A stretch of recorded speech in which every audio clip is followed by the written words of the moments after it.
I think that media literacy absolutely has to do with it, and specifically the way that compulsory heterosexuality influences media literacy. Most straight people, even allies, just assume that everybody is straight. That is their default, and that is what they're going to assume until they actually see a man lock lips with another man. Until that point, he's straight, and their relationship is just bros.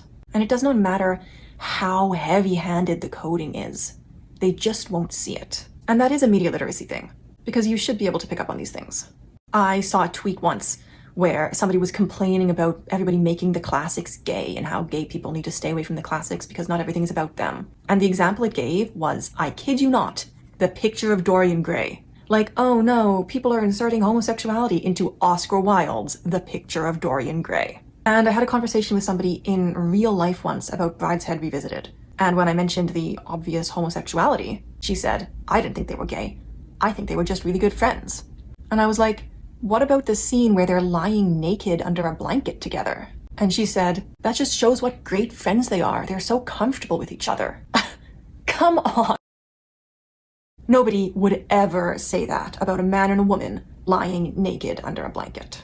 And it's true that they don't kiss, but media literacy is about being able to identify elements of a text that are not stated outright. To quote The Picture of Dorian Gray, all art is at once surface and symbol.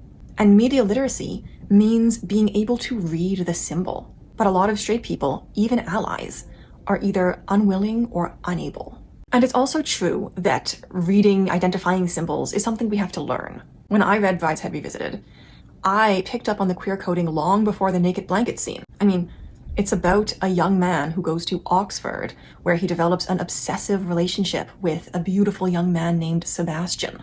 But I, being well-versed in queer history, know how to identify those symbols. And it's completely fair that not everybody does. I absolutely understand when people don't pick up on those subtler things. But when it comes to the point of lying naked under a blanket together, there really should be something in your brain that says, this seems a bit gay.